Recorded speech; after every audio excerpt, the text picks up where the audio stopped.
캐나다 퀘벡, 영하 35도의 살인적인 겨울.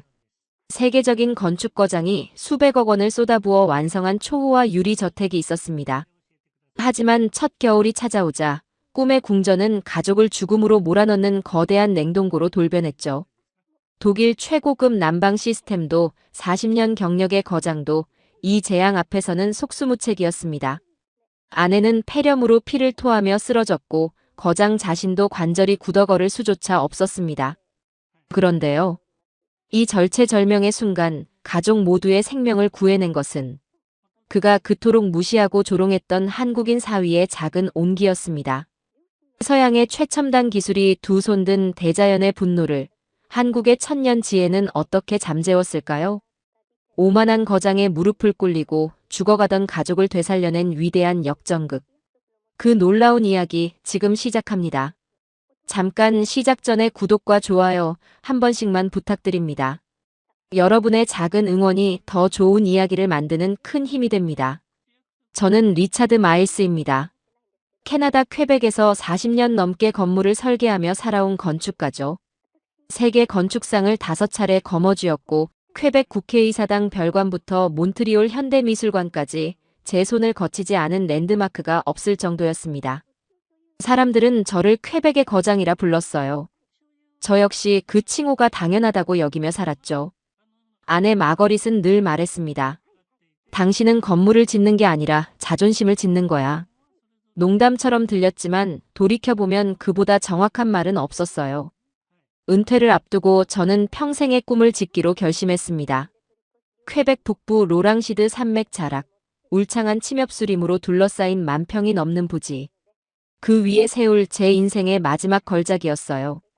7m 층고의 사방이 전면 통유리로 된 저택. 아침이면 설산 너머로 떠오르는 태양이 거대한 유리벽을 관통해 온 집을 황금빛으로 물들이고 한겨울 밤이면 하늘의 오로라가 천장까지 쏟아져 내리는 투명한 궁전. 도면 위에 선을 그을 때마다 심장이 뛰었습니다. 완공되면 세계 건축 매거진 표지를 장식할 것이 분명했어요. 저는 이 저택과 함께 전설이 될 참이었죠. 수백억 원이라는 천문학적인 비용이 들었지만 전혀 아깝지 않았어요. 이 저택 하나면 리차드 마일스라는 이름은 캐나다 건축 역사에 영원히 새겨질 테니까요. 설계부터 자재 선정까지 40년 노하우를 총동원했습니다. 바닥은 이탈리아 카라라에서 전용기로 직접 공수한 최고급 대리석. 한 장에 수백만 원을 호가하는 은은한 결이 흐르는 순백의 돌이었죠. 창호는 독일 명품 트리플 유리, 지붕 구조는 노르웨이산 특수 합금 프레임. 그리고 난방은 유럽 왕실이 검증한 최신 공조 히터 시스템을 들여놓았습니다. 서양 건축 기술의 정수만을 한자리에 모은 그야말로 흠잡을 데 없는 성이었어요. 공사가 한창이던 가을, 현장에는 매일 수십 명의 기술자가 분주히 움직였고 유명 건축 잡지 3곳에서 취재 의뢰가 들어올 만큼 업계의 시선이 집중되고 있었습니다. 저는 매일 새벽부터 현장에 나가 시공 상태를 일일이 점검했어요. 타일 한 장의 간격, 유리 접합면의 미세한 기포 하나까지 용납하지 않았죠. 이 세상 어디에도 없는 유일무이한 건축물을 짓고 있다는 자부심이 저를 지배했습니다. 아내 마거릿도 매일 현장에 와서 유리벽 너머로 보이는 풍경에 감탄했어요. 여보, 이 집에서 늙어가는 게 꿈만 같아요. 그 말에 저는 더욱 힘이 났죠. 사랑하는 아내에게 세상에서 가장 아름다운 보금자리를 선물하겠다는 다짐. 그것이 수백억 원을 쏟아붓게 만든 진짜 이유이기도 했습니다. 그런데 이 완벽한 프로젝트에 감히 제동을 거는 자가 나타났어요. 바로 제 외동딸 사라와 결혼한 한국인 사위, 강진우였습니다. 진우는 한국 서울에서 기계공학을 전공하고 캐나다로 건너온 젊은 엔지니어였죠. 공장 설비나 배관 시스템 쪽으로는 나름 실력이 있다고 들었지만 건축 설계에 대해서는 완전한 문외한이었습니다.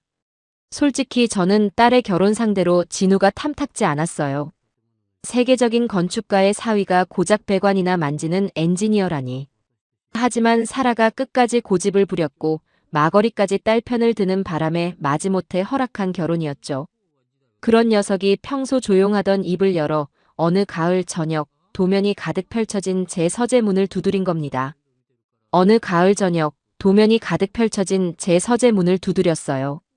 장인어른, 드릴 말씀이 있습니다. 진우의 표정이 심상치 않았습니다. 대리석 바닥 아래에 온돌 배관을 반드시 깔아야 합니다. 퀘벡 겨울은 공조 히터만으로 절대 버틸 수 없어요. 뜨거운 공기는 물리 법칙상 천장으로만 올라갑니다. 7m 층고면 사람이 생활하는 바닥 근처는 영하의 냉기가 그대로 머물러요. 카라라 대리석은 열전 도율이 높아서 바깥 한기를 고스란히 실내로 끌어들일 겁니다. 한국에서는 1000년 전부터 이 문제를 해결해 왔습니다. 진우의 설명은 논리적이었지만 저는 들을 귀가 없었어요. 온돌, 바닥 밑에 뜨거운 물을 흘려보내서 방을 데운다고요? 수백억짜리 카라라 대리석 아래에 물 파이프를 묻겠다니. 그건 모나리자 원본 위에 크레파스로 낙서를 하겠다는 소리나 다름없었습니다. 내 저택에는 독일 최고급 공조 시스템이 들어간다. 유럽 왕실도 채택한 검증된 기술이야. 저는 차갑게 말했죠. 그런데 바닥에 물을 끓여 돌리는 원시적인 난방이라니. 이건 내 건축 철학에 대한 모독이야. 40년간 이룩한 내 명성에 흠집을 내려는 거나 다름없어. 진우가 다시 입을 열려 하자 저는 자리에서 벌떡 일어났습니다. 자네가 건축을 얼마나 안다고 감히 내 설계에 참견하나? 40년 경력의 건축가 앞에서 훈수를 두려면 최소한 벽돌 한 장이라도 쌓아본 뒤에 오게. 참으로 잔인하고 못된 말이었죠. 진우의 얼굴이 하얗게 질렸습니다. 주먹이 가늘게 떨리는 게 보였어요. 옆에 서 있던 딸 사라가 진우의 팔을 붙잡으며 저를 말렸지만 저는 차갑게 등을 돌렸어요. 이 저택은 내 인생의 마지막 작품이야. 단 한 치의 수정도 없다. 이 대화는 여기서 끝이야. 진우는 한마디도 더 하지 못한 채 고개를 숙이고 서재를 나갔습니다. 그의 눈에 분노가 아닌 깊은 근심이 서려 있었다는 것을 저는 한참 뒤에야 깨달았죠. 그때의 저는 그저 통쾌하기만 했어요. 감히 거장의 설계에 도전한 풋내기를 제자리에 돌려놓았다는 우월감에 흠뻑 젖어 있었으니까요.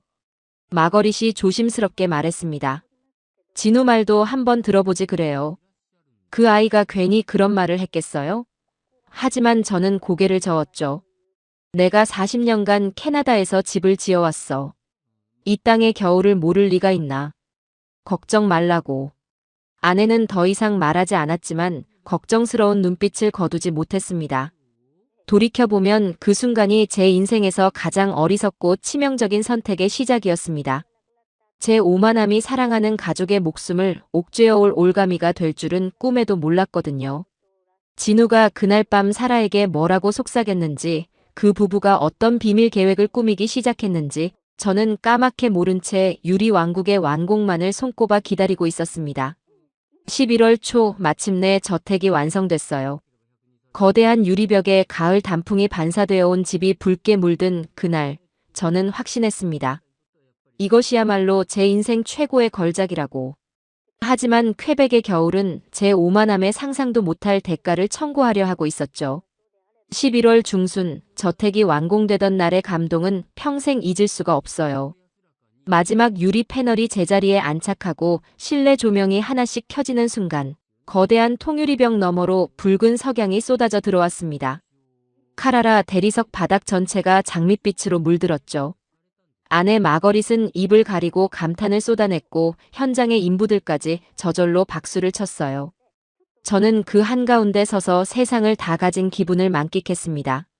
40년 건축 인생의 마침표를 이보다 더 완벽하게 찍을 수는 없었죠. 입주 첫 주 저는 매일 아침 통유리 앞 안락 의자에 앉아 갓 내린 커피를 마시며 설산의 풍경을 감상했습니다. 투명한 유리벽 너머로 침엽수림 위에 첫눈이 소복이 쌓이는 광경은 그야말로 한 폭의 수채화였어요. 캐나다 최고 건축 잡지의 편집장이 직접 현장을 방문해 사진을 찍어갔고 그해 겨울호 표지를 장식하게 될 거라는 확약까지 받았습니다. 퀘벡 시의회에서도 관심을 보였어요. 도시의 새로운 랜드마크로 홍보하고 싶다면서요. 모든 것이 제 계획대로 완벽하게 흘러가고 있었습니다. 아내 마거릿은 매일 저녁 거실 통유리 앞에 서서 노을을 바라보곤 했어요. 리차드, 이 집에서 당신과 함께 늙어가는 것. 그게 제 인생에서 가장 큰 축복이에요. 그 말을 들을 때마다 가슴이 뭉클했습니다. 수백억 원짜리 궁전보다 아내의 저 미소가 더 가치 있다는 걸 그때는 미처 몰랐어요. 곧 그 미소가 고통의 신음으로 바뀌게 될 거라는 것도요. 11월 말, 기온이 슬슬 내려가기 시작했습니다. 하지만 아직은 초겨울 수준이라 공조 히터가 쾌적한 온도를 유지해줬죠. 문제될 것은 아무것도 없어 보였어요. 저는 안심하며 콧노래를 흥얼거렸죠. 그런데 바로 그 무렵부터 이상한 일이 벌어지기 시작했어요. 주말마다 딸 사라와 사위 진우가 본체에 보이지 않는 겁니다. 아침 식사를 마치고 나면 슬그머니 사라지더니 해가 뉘엿뉘엿 질 때쯤에야 지친 표정으로 돌아오곤 했죠. 어디를 다녀왔느냐고 물으면 사라는 천연덕스럽게 웃으며 대답했어요. 뒷마당 산책 좀 다녀왔어요, 아빠. 숲이 너무 예뻐서요. 산책치고는 석연찮은 점이 한두 가지가 아니었습니다. 두 사람의 옷에는 매번 흙먼지와 시멘트 가루가 두텁게 묻어 있었어요. 진우의 손톱 밑에는 회반죽 같은 게 잔뜩 끼어 있었고 사라의 머리카락에서는 톱밥 냄새가 났죠. 한 번은 사라의 재킷 주머니에서 배관 연결 부속품이 떨어지는 걸 봤는데 사라는 얼른 주워 넣으며 진우 공구 좀 들어줬어요 하고 얼버무렸습니다. 분명 무언가를 숨기고 있었어요. 저녁 식사 때 슬쩍 떠보기도 했죠. 요즘 주말마다 뭘 하는 거냐? 뒷마당에 비밀기지라도 짓고 있나? 진우가 찰나 멈칫했지만 사라가 재빨리 끼어들었어요. 그냥 별채 청소 좀 하고 있어요. 봄에 정원 도구 보관용으로 쓰려고요. 너무 자연스러운 거짓말이었습니다. 어느 토요일 오후 창문 너머로 진우가 차 트렁크에서 커다란 구리, 파이프 다발과 보일러 부품처럼 보이는 상자를 끌어내 뒷마당 쪽으로 옮기는 걸 목격했습니다. 사라가 양쪽에서 파이프를 붙잡고 함께 나르고 있었죠. 저는 그제야 뒷마당 구석에 방치된 낡은 목조 별채를 떠올렸어요. 원래 부지를 매입할 때 딸려온 오래된 관리인용 오두막이었습니다. 면적은 기껏해야 15평 남짓. 허물어 버리려다 공사 기간에 자재 임시 창고로 쓴 뒤 그냥 놔둔 건물이었죠. 설마 저 볼품없는 폐건물에서 뭔가를 하고 있는 건가? 별채 쪽으로 걸어가 보려다가 저는 멈춰 섰습니다. 건축의 거장이 부하 직원도 아닌 사위의 뒤를 캐고 다니는 꼴이라니. 체면이 허락하지 않았어요. 그래서 그냥 돌아섰죠. 그 한 걸음이 진실을 알 수 있는 마지막 기회였는데 말이에요. 의문은 나날이 커져갔습니다. 며칠 뒤 제 서재 책장이 미묘하게 흐트러져 있는 걸 발견했어요. 확인해보니 몇 년 전 폐기 처분한 바닥 복사, 난방 기술 보고서와 배관 시공 관련 도면 뭉치가 통째로 사라져 있었습니다. 딸 사라의 소행이 틀림없었죠. 화가 치밀었지만 동시에 고개가 갸우뚱했어요. 사라는 미술을 전공하고 인테리어 디자인 일을 하는 사람이에요. 배관 설계서가 대체 무슨 소용인 거죠? 게다가 그 도면들은 아무나 읽을 수 있는 간단한 자료가 아니었습니다. 전문 엔지니어가 아니면 해독조차 어려운 기술 문서였어요. 진우가 필요해서 빼간 게 틀림없었어요. 마거리색에 물었더니 아내도 며칠 전 사라가 서재에서 뭔가를 들고 나가는 걸 봤다고 하더군요. 그때 물어볼 걸 그랬어요. 아내의 말에 저는 대수롭지 않게 넘겼습니다. 며칠 뒤 새벽 화장실을 가려고 일어났다가 결정적인 장면을 목격했습니다. 거실 통유리 너머로 별채에서 희미한 불빛이 새어나오고 있었어요. 새벽 2시예요. 그리고 그 불빛 속에서 둔탁한 망치질 소리와 전동 드릴 돌아가는 소리가 얼핏얼핏 바람결에 실려왔습니다. 별채의 창문에 비친 2개의 그림자. 한 명은 바닥에 무릎을 꿇고 뭔가를 설치하고 있었고 다른 한 명은 벽에 무언가를 붙이고 있었죠. 딸과 사위가 저렇게 밤을 새우며 대체 뭘 만들고 있는 건지 궁금했습니다. 하지만 저는 확인하러 가지 않았어요. 젊은 부부가 자기들만의 아지트를 꾸미는 유치한 장난쯤으로 치부해버렸거든요. 세계적인 건축가의 설계를 거부하고 저 허름한 오두막에서 손수. 뭘 만들어 보겠다는 것이 한심하게 느껴졌습니다. 아마추어들이 아무리 깔짝거려봤자 뭐가 되겠어. 저는 피식 웃으며 다시 따뜻한 이불 속으로 파고들었죠. 당시에는 공조 히터가 아직 제 역할을 하고 있었거든요. 바깥 기온이 영하 10도 언저리를 오가는 수준이었으니까요. 퀘벡의 진짜 추위는 아직 모습을 드러내지 않았습니다. 저 작고 낡은 오두막에서 사위와 딸이 밤새도록 무릎을 꿇고 바닥에 온돌 파이프를 한 줄 한 줄 매설하고 벽과 천장에 단열재를 꼼꼼히 붙이고 시멘트 미장을 하며 땀을 흘리고 있었다는 사실. 그것이 고집불통 아버지와 병약한 어머니의 생명을 구하기 위한 처절하고도 눈물겨운 준비였다는 것을 저는 까맣게 모르고 있었습니다. 12월이 코앞이었어요. 로랑시드 산맥 너머에서 퀘벡의 진짜 겨울이 이빨을 드러내며 다가오고 있었습니다. 이 캐나다 땅에서 40년을 산 저조차 한 번도 겪어보지 못한 상상을 초월하는 혹한이요. 그 겨울은 제 오만함에 얼마나 잔인한 대가를 치르게 할 것인지 저는 아직 전혀 짐작하지 못하고 있었습니다. 12월 첫째 주, 퀘벡의 진짜 얼굴이 드러났습니다.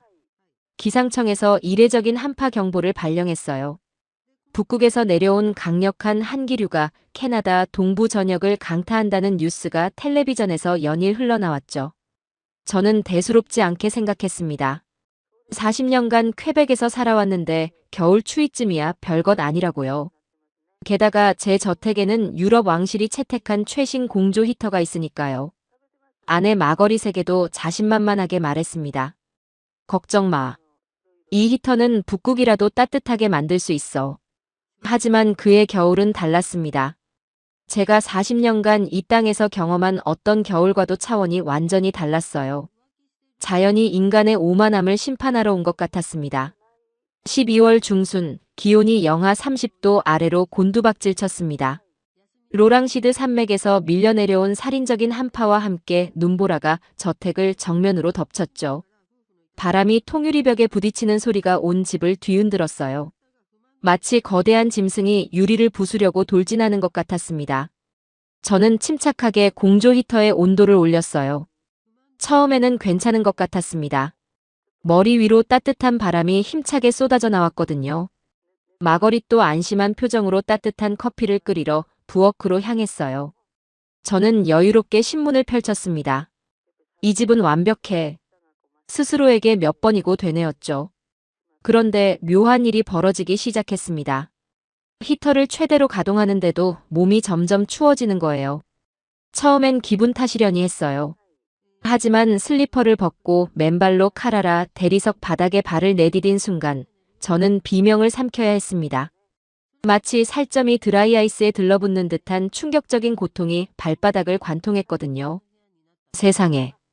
이게 이탈리아에서 공수한 최고급 대리석 바닥이라고요? 시베리아 얼음 벌판이라고 해도 믿을 지경이었습니다. 허겁지겁 실내 온도계를 확인했어요.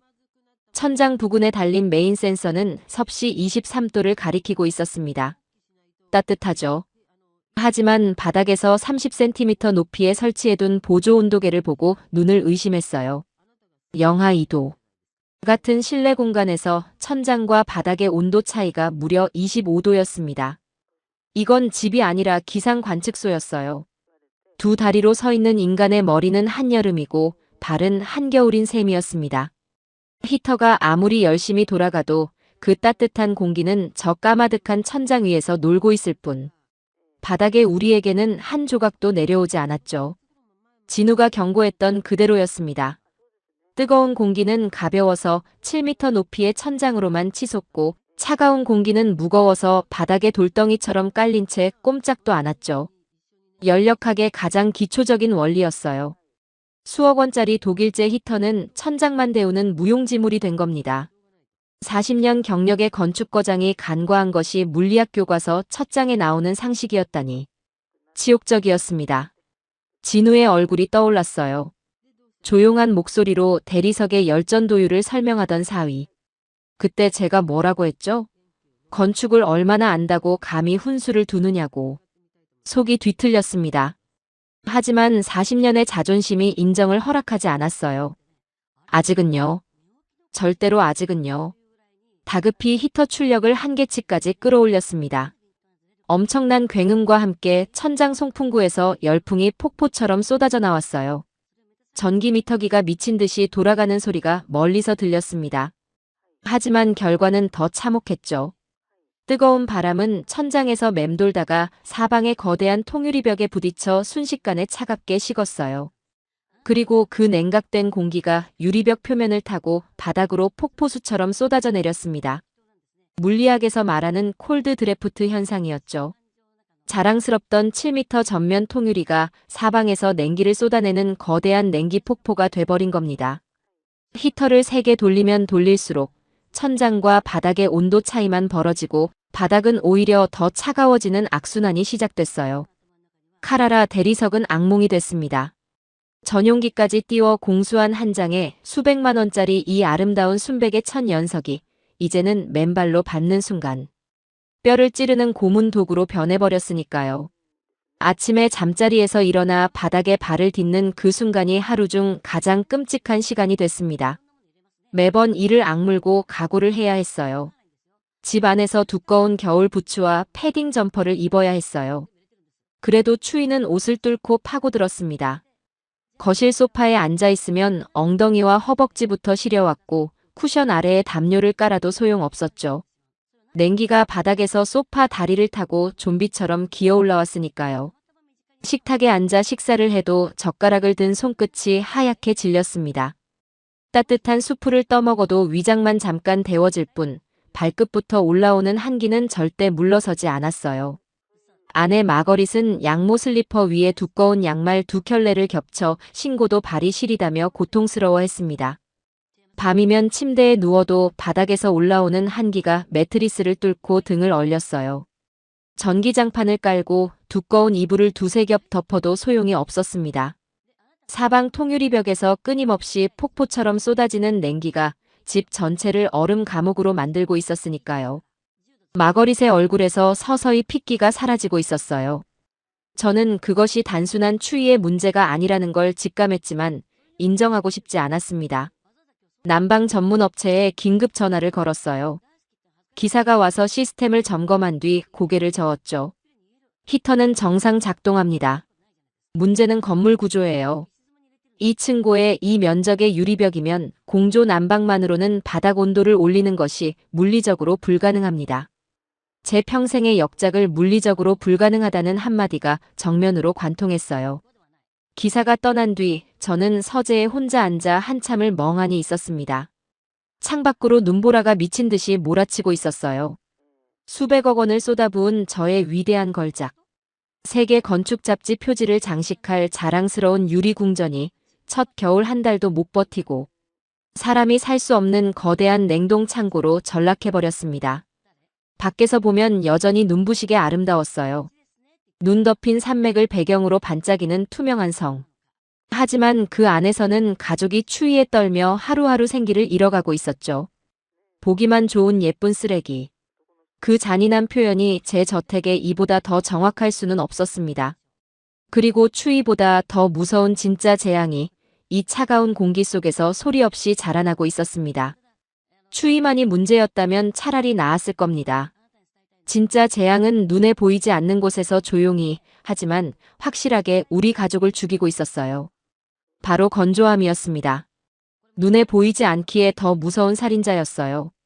천장에서 쉴 새 없이 뿜어져 나오는 공조 히터의 뜨거운 바람. 그 바람은 공기 중의 수분을 싹싹 빨아들이고 있었어요. 입주한 지 한 달도 안 되어 실내 습도가 사막보다 낮은 10% 밑으로 곤두박질 쳤습니다. 사하라 사막의 평균 습도가 25%라고 하니까 우리 집은 지구상에서 가장 메마른 사막보다도 더 건조한 셈이었죠. 숨을 한 번 들이쉴 때마다 목구멍과 콧점막이 사포로 문지르는 듯한 자결감이 밀려왔어요. 공기 자체가 독이 된 느낌이었습니다. 입술은 피가 날 때까지 갈라졌고 피부는 종이장처럼 바삭바삭 일어났어요. 저도 고통스러웠지만 그나마 견딜만 했습니다. 물을 아무리 마셔도 갈증이 가시지 않았고 밤이면 코피가 터져 베개가 붉게 물들곤 했지만 그래도 어찌저찌 버텼어요. 문제는 아내 마거릿이었어요. 마거릿은 젊었을 때부터 기관지가 약했습니다. 환절기마다 기침을 달고 살았지만 보통 때는 크게 문제가 되지 않았죠. 하지만 이 극단적인 건조함은 달랐어요. 12월 셋째 주부터 아내의 기침이 심상치 않게 변하기 시작했습니다. 처음에는 가벼운 마른 기침이었어요. 콜록콜록하다 멈추곤 했죠. 저는 그때까지도 대수롭지 않게 여겼습니다. 약국에서 기침약을 사다 주며 감기겠지.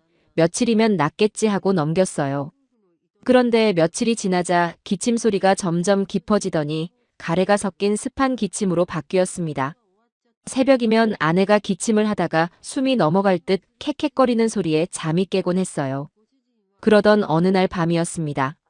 아내가 기침을 하다가 갑자기 이상한 소리를 냈어요. 기침이 아니라 구역질이었습니다. 저는 벌떡 일어나 마거릿의 등을 두드렸죠. 그때 아내의 손바닥에서 검붉은 핏덩이가 보였습니다. 피를 토한 거예요. 저는 머릿속이 하얘졌습니다. 마거릿의 얼굴은 초처럼 하얗게 질려 있었고 이마에는 식은땀이 줄줄 흘러내리고 있었어요. 다급히 응급실에 연락했지만 밤사이 내린 폭설로 도로가 마비되어 구급차가 올 수 없다는 답변이 돌아왔습니다. 저는 마거릿의 손을 잡고 밤새도록 옆을 지켰어요. 따뜻하던 손이 얼음처럼 차가웠습니다. 다행히 다음 날 아침 눈이 그치자마자 마거릿을 병원에 데려갔어요. 진단은 심각했습니다. 급성기관지염에 초기 폐렴 증세까지 동반되어 있었죠. 의사가 말했어요. 실내 환경이 이 정도로 건조하면 기관지, 점막이 완전히 파괴됩니다. 당장 가습 환경을 만들지 않으면 폐렴이 악화될 수 있어요. 약을 잔뜩 처방받고 항생제 링거까지 맞았지만 문제의 근본 원인인 저택의 건조한 환경은 바꿀 도리가 없었어요. 가습기를 3대나 돌렸지만 공조 히터가 뿜어내는 뜨겁고 건조한 바람의 위력 앞에서는 물 한 방울 안개처럼 순식간에 증발해버렸습니다. 아내는 병원에서 돌아온 뒤로 거의 침대에 누운 채 일어나지 못했어요. 기침 한 번 할 때마다 온몸이 부르르 떨렸고 가녀린 어깨가 앙상하게 들썩였습니다. 저 역시 무사하지 못했습니다. 영하의 바닥에서 올라오는 냉기에 지속적으로 노출되면서 오래전부터 조금씩 안 좋았던 무릎과 허리 관절에 불이 붙었어요. 아침마다 침대에서 일어나려면 이를 악물어야 했습니다. 무릎이 녹슨 경첩처럼 뻣뻣하게 굳어서 한 걸음 떼는 것조차 고역이었죠. 계단을 내려갈 때면 무릎에서 뚝뚝 소리가 났고 그때마다 송곳으로 찌르는 듯한 통증이 다리 전체를 관통했습니다. 독감까지 겹쳐 38도가 넘는 고열에 시달렸어요. 40년간 멀쩡했던 몸이 이 집에 들어온 지 한 달 만에 완전히 무너져 내리고 있었습니다. 기침하는 아내를 부축하려고 침대에서 일어서는데 무릎이 꺾이면서 그대로 바닥에 주저앉았어요. 차가운 대리석 위에 나동그라진 채 천장을 올려다봤습니다. 제가 온 세상에 자랑하려고 설계한 그 아름다운 천장이요. 눈물이 흘렀습니다. 매달 난방비 청구서가 날아올 때마다 눈이 튀어나올 지경이었습니다. 한 달에 수천만 원. 1년이면 억 단위의 돈이 히터 돌리는데 날아가고 있었어요. 그 천문학적인 돈을 쏟아부어도 바닥의 냉기는 1도 양단으로 차갑기만 했고 천장 근처의 뜨거운 공기는 아무 쓸모없이 맴돌기만 했죠. 제가 40년간 신봉해온 서양 건축 기술의 우월성. 그것이 한순간에 산산조각 나는 순간이었습니다. 최첨단 기계와 수백억 원의 투자가 대자연의 가장 원초적인 힘 앞에서 무릎을 꿇었어요. 인간이 만든 기계는 자연의 분노를 이길 수 없었습니다. 난방업체에 다시 전화를 걸어 추가 히터 설치를 요청했어요. 기사가 와서 거실과 침실에 보조 히터 4대를 추가로 달았습니다. 전기요금 따위는 이제 신경 쓸 겨를이 없었어요. 아내의 건강이 걸린 문제였으니까요. 하지만 결과는 같았어요. 히터가 몇 대든 뜨거운 공기는 천장으로만 올라갔고 바닥은 여전히 꽁꽁 얼어 있었습니다. 기본 원리가 잘못된 건데 그 위에 아무리 장비를 얹어봤자 무슨 소용이겠어요. 밤마다 아내의 고통스러운 기침 소리가 저택 전체에 메아리 쳤어요. 그 소리를 들으며 저는 침대에서 천장을 바라보았습니다. 7m 높이의 그 천장. 제가 그토록 자랑스러워했던 그 높은 천장이 이제는 가족을 조여오는 감옥의 벽처럼 느껴졌어요. 절망이라는 단어의 진짜 무게를 그때 생전 처음 알았습니다. 내가 무엇을 잘못한 것인가? 아내를 이 지경으로 만든 것이 정말 나인가? 대답하고 싶지 않았지만 답은 너무나 명확했죠. 진우의 목소리가 귓가에 맴돌았습니다. 퀘벡 겨울은 공조 히터만으로 절대 못 버팁니다. 그때 귀를 기울였더라면, 사위의 말을 한 번이라도 진지하게 들어줬더라면, 하지만 이미 엎질러진 물이었어요. 시간은 되돌릴 수 없었고 아내의 병세는 하루가 다르게 나빠지고 있었습니다. 그때였습니다. 잠을 이루지 못하고 뒤척이던 새벽 4시 얼어붙은 공기를 가르며 침실 문이 열렸어요. 두꺼운 패딩 코트를 겹겹이 껴입은 사위 진우와 딸 사라가 문 앞에 서 있었습니다. 진우의 눈빛에는 비장한 결의가 서려 있었고 사라의 두 손은 무언가를 단단히 결심한 사람처럼 꽉 쥐어져 있었어요. 진우가 입을 열었습니다. 그리고 그 한마디가 우리 가족의 운명을 완전히 뒤바꾸게 됩니다.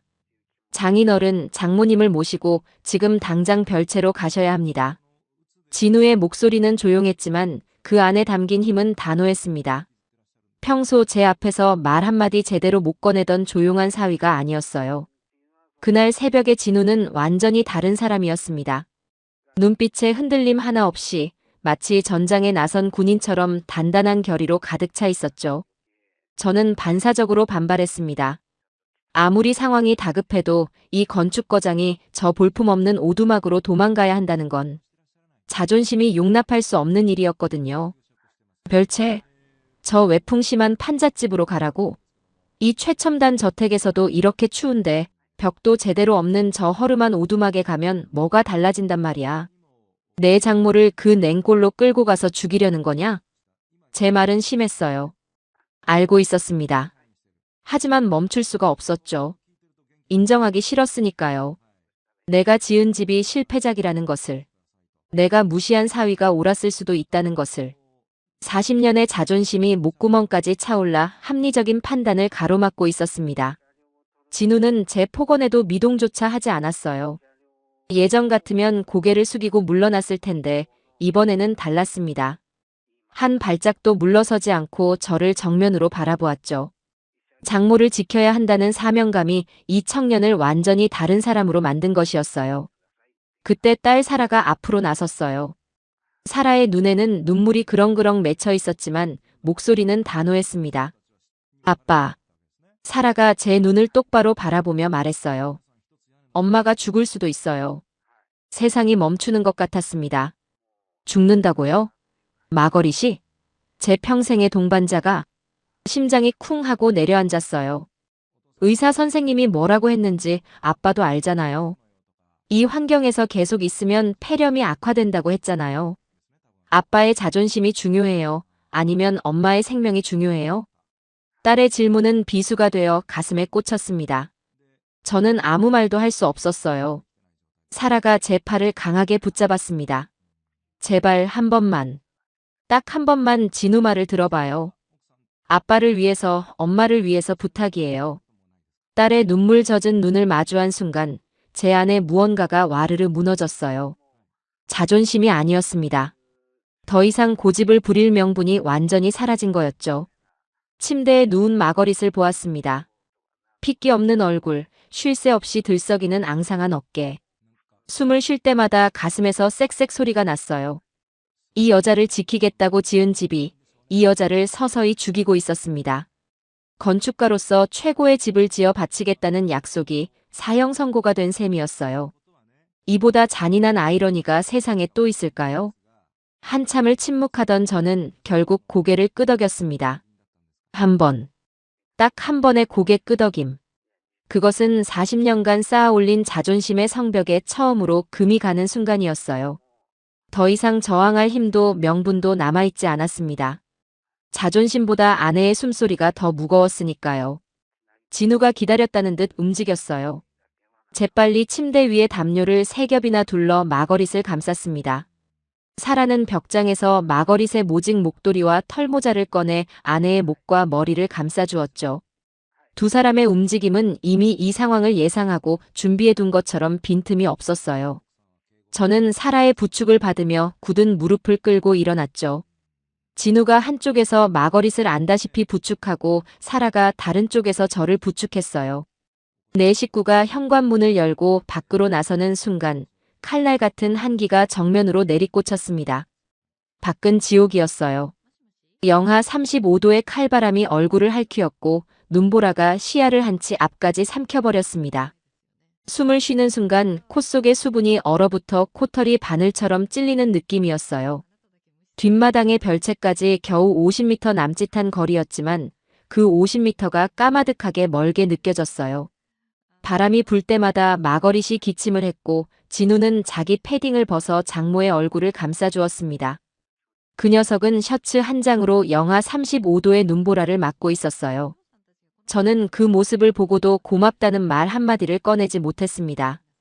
부서지다 만 자존심의 자네가 아직도 혀를 꽁꽁 붙잡고 있었으니까요. 하지만 마음 한구석에서는 고마움이라는 감정이 처음으로 고개를 들고 있었습니다. 한 발 한 발 눈에 발이 빠질 때마다 무릎에서 불꽃이 튀는 듯 했어요. 이를 악물고 걸었습니다. 뒤에서 마거릿의 기침 소리가 바람결에 끊어질 듯 들려왔고 그 소리가 저를 앞으로 밀어주었어요. 얼마나 걸었을까요? 체감으로는 1시간 같았지만 실제로는 3분이 채 안 됐을 겁니다. 별채의 낡은 나무문 앞에 도착했습니다. 페인트가 벗겨지고 경첩이 삐걱거리는 초라한 문이었어요. 수백억짜리 유리저택의 최첨단 전자도어록과는 비교조차 민망했죠. 저 안이 본체보다 따뜻하리라고는 상상도 못했습니다. 문고리를 잡는 제 손이 사시나무처럼 떨렸습니다. 추위 때문만은 아니었어요.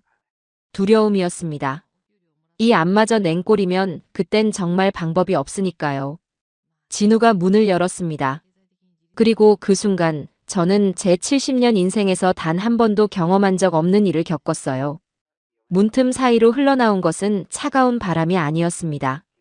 소리도 없이 하지만 온몸의 세포가 단번에 알아챌 수 있는 깊고 묵직한 온기가 저를 감쌌어요. 매서운 히터 바람이 아니었습니다. 건조하게 피부를 찢는 뜨거운 공기가 아니었어요. 그것은 마치 어머니의 품에 안긴 것처럼 갓 지은 밤 냄새가 나는 부엌에 들어선 것처럼 온 세상의 따뜻함을 한 곳에 모아놓은 듯한 깊고 부드러운 온기였습니다. 저는 문을 열고 한 발짝도 들여놓기 전에 그 온기 앞에서 그만 숨이 멎는 듯 했어요. 이것이 정령 같은 겨울, 같은 밤인가. 영하 35도의 눈보라 한가운데에서 이 작고 낡은 문 하나를 사이에 두고 지옥과 천국이 나뉘어 있었습니다. 저는 믿을 수 없는 눈으로 별채 안을 바라보았어요. 대체 이 안에서 무슨 일이 벌어지고 있는 건가? 매서운 히터 소리도 피부를 찢는 건조한 열풍도 없었습니다. 소리 없이 공간 전체를 가득 채운 살아있는 것처럼 부드럽고 촉촉한 온기. 70년을 살면서 한 번도 느껴본 적 없는 종류의 따뜻함이었어요. 저는 그 문턱에 선 채 멍하니 서 있었습니다. 그리고 떨리는 다리로 첫 발을 내디뎠죠.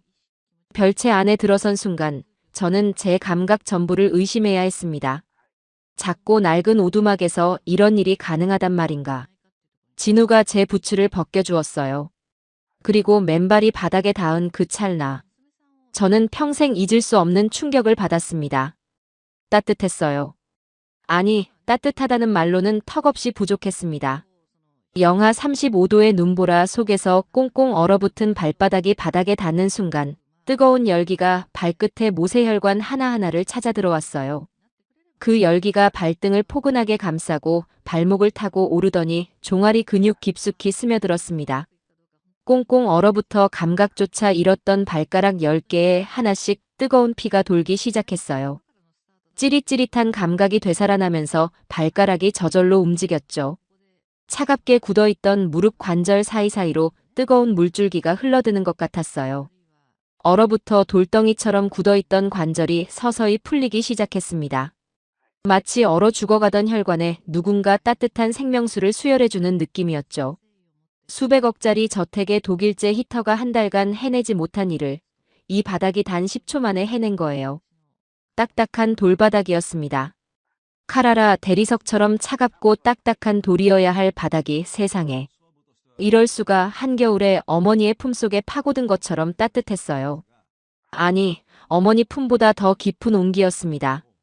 그 열기가 발바닥에서부터 천천히 하지만 확실하게 올라왔어요. 정강이를 지나 허벅지를 감싸고 골반을 녹이고 척추를 타고 한마디 한마디 올라가며 등 전체를 어루만졌습니다.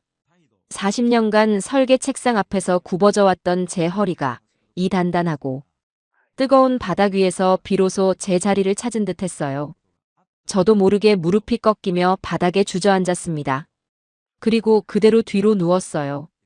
등이 바닥에 닿는 순간 저는 소리를 질렀습니다. 비명이 아니라 신음이었어요. 쾌감에 가까운 뼈가 녹아내리는 듯한 신음. 오래전부터 삐걱거리던 척추 마디마디 사이로 원적 외선 열기가 쑥쑥 파고 들어오며 찜질을 해주는 것 같았거든요. 평생 서양의 푹신한 스프링 매트리스에서만 잤던 제 허리가 이단단하고 뜨거운 돌바닥 위에서 비로소 숨을 쉬기 시작한 느낌이었습니다. 어르신들이 좋아하시는 그 표현, 딱 맞아요. 지지는 맛이 기가 막혔습니다. 등짝이 지져지듯 뜨끈한데 그게 아프거나 따갑지 않고 뼛속까지 시원하게 녹여주는 거예요. 관절에 통증이 녹아내리고 있었어요. 진짜로요. 독일제 히터가 뿜어내는 열풍이 아니었습니다. 바닥에서부터 올라오는 이 열기는 뼈에 박혀있던 냉기를 뿌리째 뽑아내고 있었어요. 무릎 안쪽에 숨어있던 시린 통증이 서서히 녹아 사라지자 저는 참았던 눈물이 왈칵 쏟아졌습니다. 추위에 울었던 것이 아니에요. 이 말도 안 되는 따뜻함이 너무 감사해서, 너무 억울해서 울었습니다. 왜 진작 이걸 몰랐을까? 왜 진우의 말을 들어주지 않았을까? 이 바닥 위에 누워있으면 세상 모든 근심이 녹아 사라질 것 같았습니다. 진우가 사라와 함께 아내 마거릿을 조심스럽게 바닥에 눕혔습니다. 마거릿의 등이 따뜻한 바닥에 닿자 기적이 시작됐어요. 의학적으로 설명하기 어려운 일이 벌어졌어요. 병원 약도 잡지 못하고 며칠째 멈추지 않던 거친 기침 소리가 조금씩, 정말 조금씩 잦아들기 시작한 거예요. 바닥에서 올라오는 은은한 열기가 아내의 차갑게 굳은 폐를 천천히 녹여내는 것 같았습니다. 꽉 쥐고 있던 주먹이 스르르 풀리고 이마를 적시던 식은땀이 멈췄어요. 그리고 몇 분이 지나자 피로에 질긴 마거릿의 얼굴에 놀라운 변화가 찾아왔습니다. 고통으로 일그러져 있던 미간이 서서히 펴지면서 오랜만에 평온한 표정이 떠올랐어요. 잠이 든 거였습니다.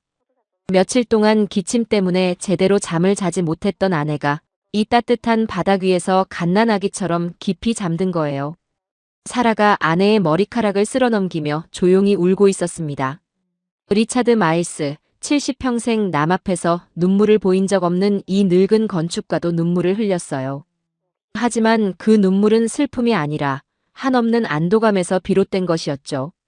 저는 아내 옆에 나란히 누워 천장을 바라봤습니다. 본체의 7m 천장과는 비교도 안 되는 낮고 소박한 천장이었어요. 하지만 이 낮은 천장 아래의 공기는 달랐습니다. 공조 히터가 만들어내는 메마르고 거친 열풍이 아니었어요. 바닥에서부터 자연스럽게 올라온 온기가 공간 전체를 촉촉하고 부드럽게 채우고 있었죠. 숨을 들이쉬자 코끝이 건조함 대신 은은한 습기를 머금은 따뜻함을 느꼈어요. 이것이 진짜 난방이었구나. 공기를 억지로 데우는 것이 아니라 사람이 딛고 서는 바닥 자체를 데워서 인간이 딛고 서고 앉고 눕는 그 바닥으로부터 대지에 온기를 직접 전달하는 것. 서양은 공기를 데웠지만 한국은 땅을 데웠어요. 그 차이가 이토록 엄청날 줄은 정말 몰랐습니다. 사위가 따뜻한 보리차를 건네며 조용히 말했습니다. 한국의 온돌이에요, 장인어른. 뜨거운 물이 바닥 아래 배관을 따라 돌면서 돌과 시멘트의 열을 저장하죠. 그 열이 바닥 전체를 고르게 데우고 데워진 바닥이 복사열로 공간을 채웁니다. 공기를 데우는 게 아니라 사람의 몸을 직접 데우는 원리예요. 한국인들이 1000년 넘게 지켜온 방식이에요. 공기 난방은 위에서 아래로 열을 내리려 하지만 온돌은 아래에서 위로 자연스럽게 열을 올립니다. 인간의 몸은 발이 따뜻해야 전신이 편안해지거든요. 두한조결. 머리는 시원하게, 발은 따뜻하게. 한국인들은 이걸 옛날부터 알고 있었어요. 저는 아무 말도 할 수 없었어요. 보리차를 한 모금 마시고 따뜻한 바닥에 등을 다시 기댔습니다. 바닥에서 올라오는 열기가 척추를 따라 어깨까지 그리고 목덜미까지 퍼져나가는 것이 느껴졌어요. 몸 전체가 거대한 온천 안에 잠긴 것 같았습니다. 40년간 제가 신봉했던 서양 건축 기술의 정수가 한국 사람들이 1000년 전부터 알고 있던 가장 단순하고 완벽한 진리 앞에서 처참하게 무너지고 있었습니다. 그런데 이상하게도 그 무너짐이 고통이 아니라 해방감으로 다가왔어요. 마치 무거운 갑옷을 벗어던진 것처럼 온돌의 온기가 제 40년 오만함의 껍질을 한 겹 한 겹 녹여내고 있었습니다. 저는 이 따뜻한 바닥 위에서 서서히 잠이 들었어요. 태어나서 처음으로 바닥 위에서 잠을 자는데 이렇게 편안할 수 있다는 것을 알게 된 밤이었습니다.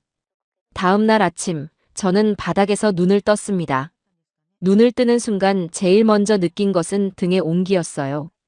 밤새 바닥에서 올라온 열기가 온몸을 데워주고 있었습니다. 하룻밤 잠을 잤을 뿐인데 며칠간 저를 괴롭히던 독감 기운이 한결 가셔져 있었어요. 무릎을 구부려 보았습니다. 놀랍게도 녹슨 경첩처럼 뻣뻣하던 관절이 완전하지는 않지만 분명히 부드러워져 있었죠. 일어나 앉는 것이 고통이 아니었어요. 기적이라는 말밖에는 떠오르지 않았습니다. 밤새 이 따뜻한 바닥이 제 온몸의 냉기를 빨아들이고 대신 따스한 생기를 불어넣어 준 것이었어요. 옆을 보니 아내 마거릿이 여전히 깊은 잠에 빠져 있었어요. 얼굴에 핏기가 돌아와 있었습니다.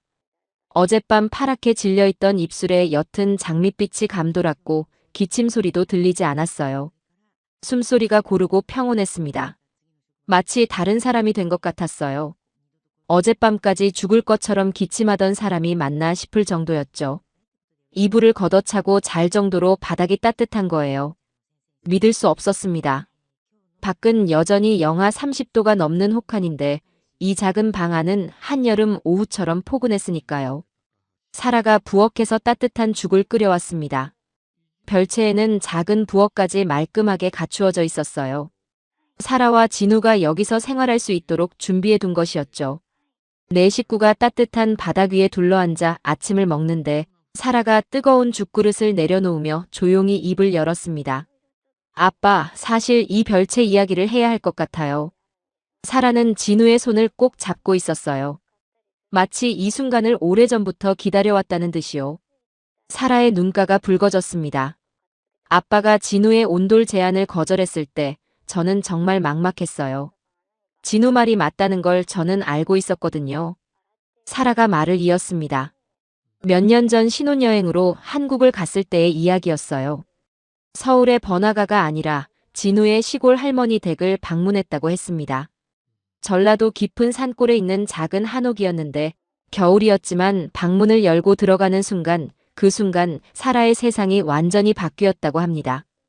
아빠, 그때 처음 온돌방에 누웠는데요. 제 인생에서 그렇게 따뜻한 잠자리는 처음이었어요. 등을 대니까 바닥에서 올라오는 열이 뼛속까지 스며들더라고요.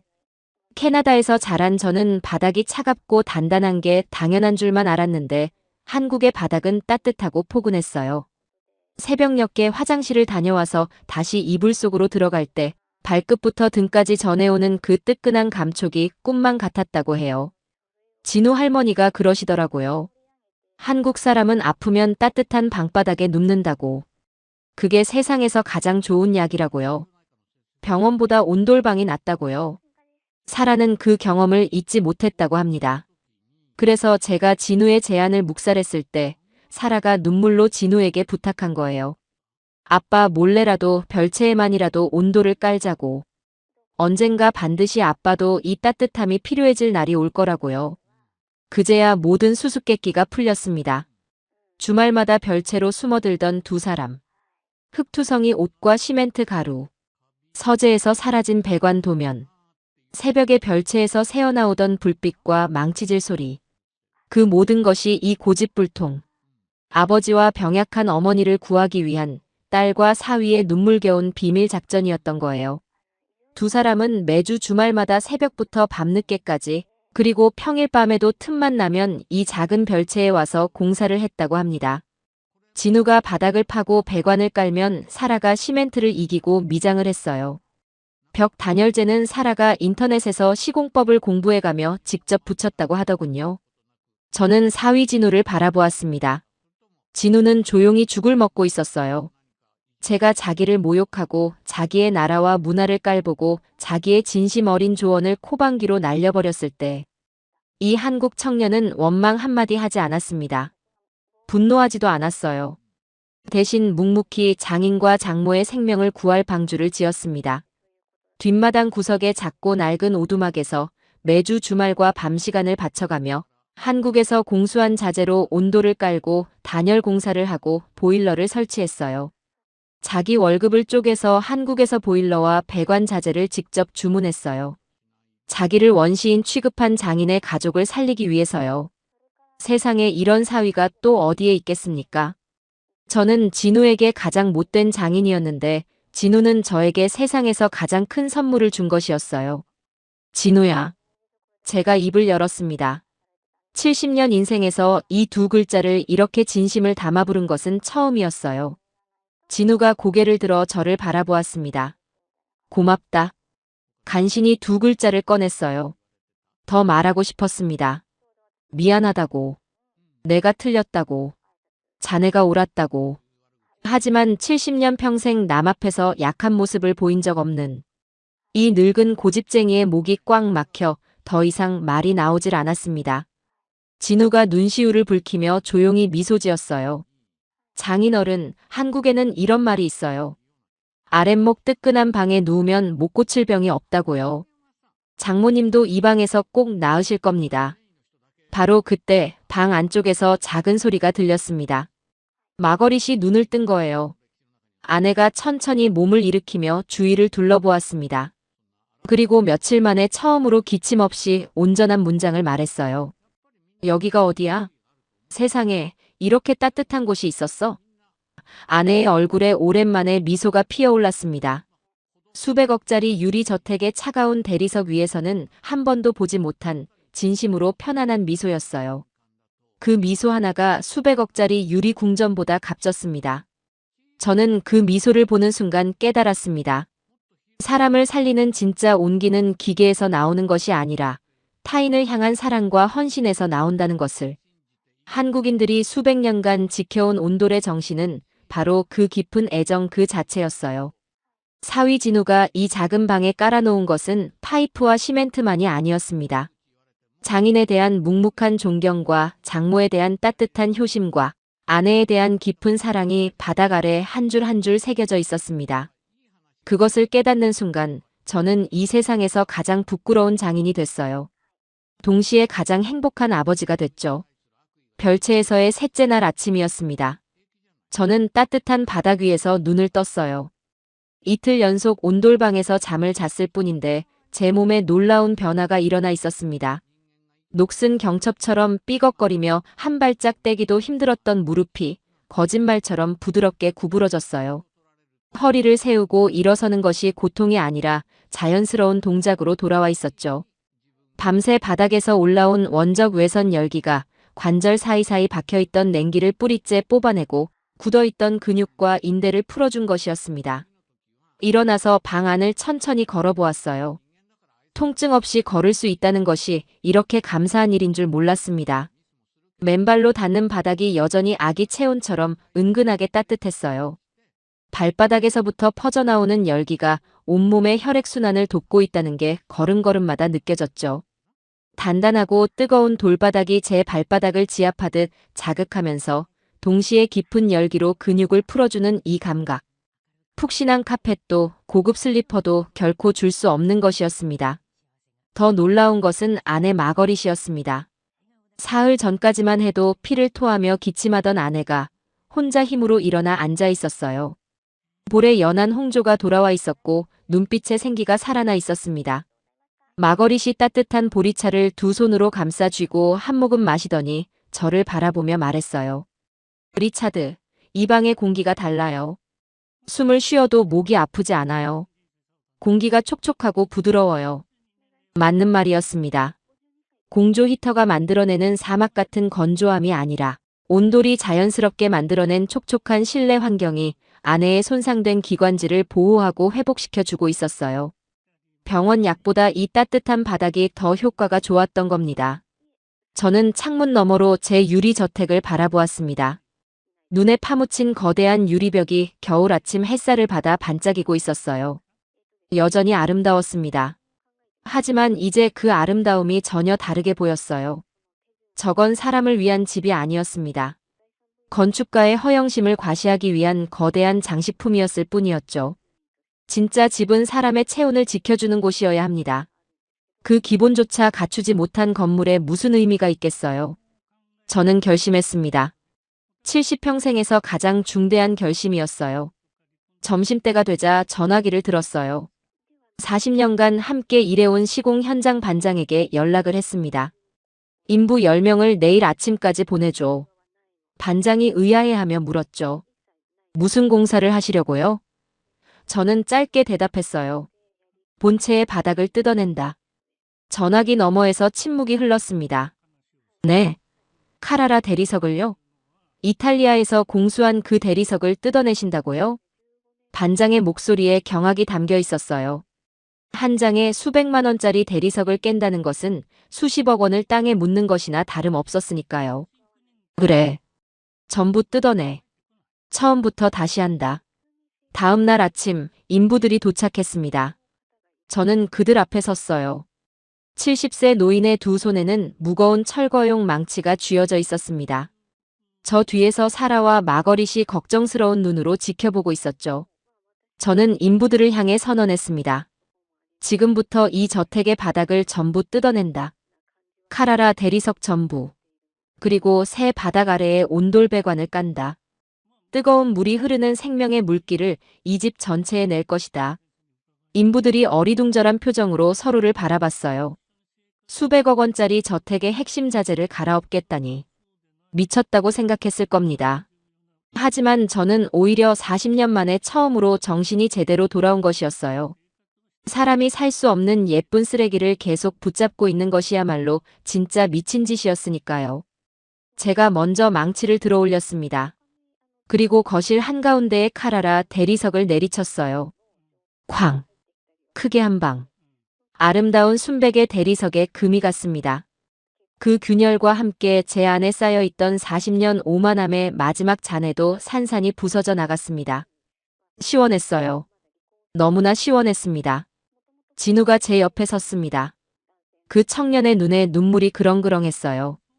저는 망치를 내려놓고 진우의 어깨를 잡았습니다. 진우야, 이 공사의 총감독을 맡아줘. 내가 처음부터 하려 했던 대로 이 집 전체에 온도를 깔아라. 나는 내 밑에서 보조를 서겠다. 퀘벡의 건축거장이 한국인 배관 엔지니어 앞에서 고개를 숙인 역사적인 순간이었어요. 진우가 환하게 웃으며 대답했습니다. 네, 장인어른. 최고의 온돌방으로 만들어드리겠습니다. 석 달 뒤 본체의 공사가 완료됐어요. 뜯어낸 대리석 자리에 새로운 바닥이 놓이고 그 아래로 온돌 배관이 집 전체를 거미줄처럼 누비고 있었습니다. 보일러의 스위치를 올리는 순간 따뜻한 물이 배관을 타고 온 집을 순환하기 시작했죠. 발끝에서부터 올라오는 그 기적 같은 온기가 거대한 유리저택 구석구석을 부드럽게 감싸 안았습니다. 7m 통유리에서 쏟아지는 냉기조차 바닥에서 올라오는 온돌의 힘 앞에서는 맥을 추지 못했어요. 바닥이 따뜻하니 공기가 자연스럽게 순환하며 실내 전체가 고르게 데워졌죠. 진우의 말대로였습니다. 아래에서 위로 자연의 흐름을 따르는 난방이 정답이었던 거예요. 마거릿이 맨발로 새 바닥 위를 걸으며 환하게 웃었어요. 리차드, 이게 진짜 집이에요. 발이 따뜻하니까 온 세상이 따뜻해요. 그 한마디에 수백억 원어치의 자존심이 완전히 부서졌습니다. 하지만 전혀 아프지 않았어요. 오히려 해방감이 밀려왔죠. 수백억짜리 유리궁전이 이 작은 온돌방 하나만도 못하다는 것. 40년간 서양 기술의 우월성을 맹신하던 이 늙은 건축가에게 한국이라는 나라가 1000년 전부터 알고 있던 진리를 가르쳐 준 것이었죠.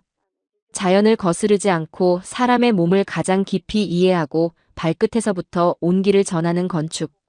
그것이 한국 온돌의 철학이었습니다. 저는 앞으로 제가 짓는 캐나다의 모든 건축물에 온돌을 도입할 겁니다. 이 부끄러운 고백이 위대한 한국의 지혜를 향한 평생의 존경이 되기를 바랍니다. 지금 제 발밑에서 흐르는 따뜻한 물줄기가 그 증거입니다. 수백억짜리 내 저택이 이 작은 온돌방 하나만도 못했다는 것. 이것이 리차드 마일스 70세 캐나다 건축거장의 부끄럽지만 자랑스러운 고백입니다. 수백억 원짜리 최첨단 유리 궁전도 이기지 못한 대자연의 분노. 그 앞에서 가족의 생명을 구해낸 것은 화려한 기계가 아니라 천년을 이어온 한국의 작은 온기, 온돌이었습니다. 바닥에서부터 사람을 데우고 발끝에서부터 생명을 살리는 이 위대한 지혜. 그것은 자연을 거스르지 않고 품어 안는 한국인만이 가진 깊은 사랑의 철학이었죠. 오늘 이야기가 가슴 뭉클하셨다면 구독과 좋아요, 그리고 알림 설정까지 꼭 부탁드립니다. 여러분의 응원이 더 감동적인 이야기를 만드는 힘이 됩니다. 다음에도 가슴이 뜨거워지는 대한민국의 자랑스러운 사연으로 찾아오겠습니다. 감사합니다.